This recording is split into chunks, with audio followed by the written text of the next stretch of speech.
के पास चलेंगे। विनीत सर, बाजार का मूड यहां से किस तरह का लग रहा है और आरबीआई की तरफ से जो रिस्क वेटेज बढ़ाया गया था अनसिक्योर्ड लेंडिंग को लेकर, उसका आप अभी कितना प्रभाव देख रहे हैं, खास तौर से अगर हम एनबीएफसी के बारे में पूछें तो?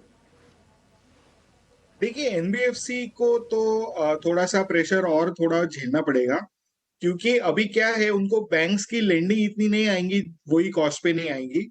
और banks will be very careful when they are lending to them, क्योंकि वेटेज काफी बढ़ गया है on the capital adequacy front. तो बैंक्स के पास अनिवार्य बहुत है, पर NBFCs are very dependent on bank funding unless and until they go for public deposits.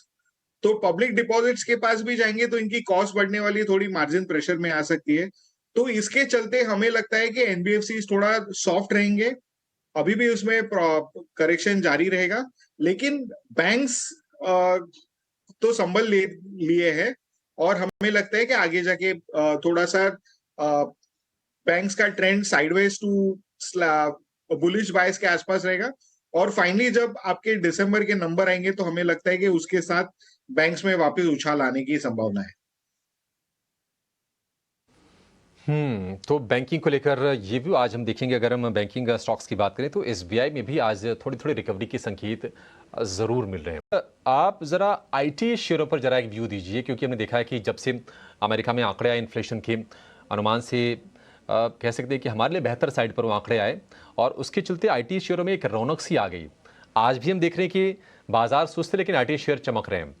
तो क्या आपका भी कन्विक्शन आ गया है और आपको लगता है कि जो तेजी का जो माहौल है अब ये लंबे समय तक बना रहेगा और फिर से इस पर बुलिश होने का वक्त आ गया है? देखिए, मैं पहले बता दूं कि मेरा व्यू अभी तक आईटी पे अवॉइड है।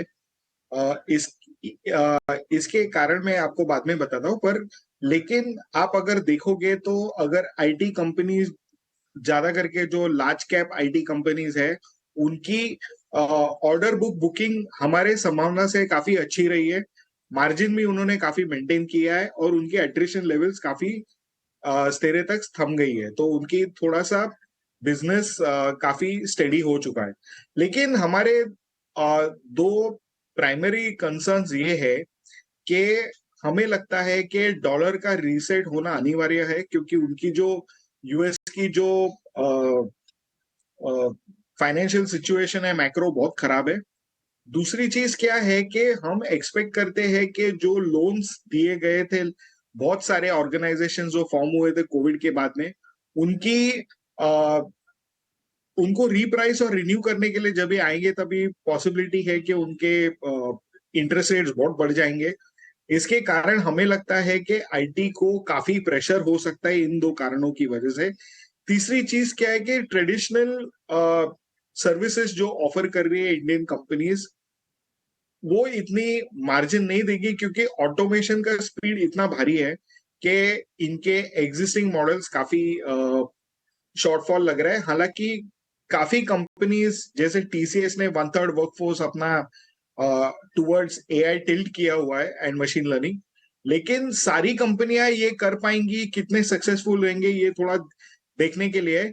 तीसरी चीज क्या है, जो डॉलर का इम्पैक्ट आएगा because of the currency, interest rate घटेंगे तो आपका डॉलर इंडेक्स भी गिरेगा, और आपके डॉलर में प्रेशर आने के कारण हो सकता है कि इनके मार्जिन पे भी इम्पैक्ट आएगा। तो इस वक्त हम आईटी सेक्टर पे से दूरी रह रहे हैं। और दूसरी बात है कि इंडिया में इतनी सारी अपॉर्चुनिटीज है कि एक जो हमें लगता है कि एक ओवरहैंगिंग स्वॉर्ड है अपने सर के ऊपर, उसके साथ क्यों खेलना है। अगर आपने इंडिया में डोमेस्टिक स्टोरीज में ही इतनी तेजी है और अच्छी ग्रोथ की संभावना है, तो हम इनके साथ ही जाने को प्रिफर करेंगे। एक बार इस पर आपसे हम व्यू चाहेंगे, क्योंकि प्रीमियम बढ़ गए हैं, नए सेगमेंट्स इमर्ज होके आ रहे हैं। आप किस तरह से देख रहे हैं कंपनी को, और क्या यहां से निवेश के लिहाज से ये ठीक एक स्पेस आपको लग रहा है? नहीं, स्पेस तो डेफिनेटली ठीक है, लेकिन हमें थोड़ा ना कंसर्न्स है स्टार के ऊपर, क्योंकि इन्होंने जो 20% आरओई, 20% ग्रोथ विद 200% सॉल्वेंसी का जो बात किया था, वो अभी इनके गाइडेंस में नहीं दिख रहा है। दूसरी चीज क्या है, इनका जो कंबाइंड रेशो इतना स्टीपली डिक्लाइन हुआ है, तो हमें लगता है कि इनको अगर वो कॉम्पेंसेट करना है, तो ऑलरेडी इन्होंने क्या हुआ है, इनका जो सबसे बड़ा जो सेगमेंट है, इनका जो एजेंसी बिजनेस है, तो एजेंसी में इन्होंने प्रॉफिटेबिलिटी लिंक की है विद द क्लेम्स रेशो।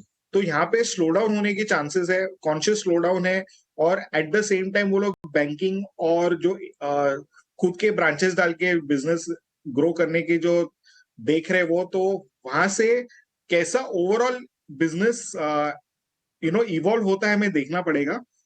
अभी इस वक्त हम इसके ऊपर ऐसा एग्रेसिव बाय नहीं देंगे। हालांकि इसकी जगह पे हमने इन्हीं रिसेंटली रेलिगेयर एंटरप्राइजेस पे हमने इनिशिएट किया था, और हम समझते हैं कि रेलिगेयर में हमें बहुत कंफर्ट है, और हम डेफिनेटली रेलिगेयर लेने की सलाह देंगे in in in case of star health and allied insurance. ठीक है, बढ़िया है। ये एक बेहतर विकल्प अगर आपको निवेश के लिए कोई शेयर खरीदना हो तो।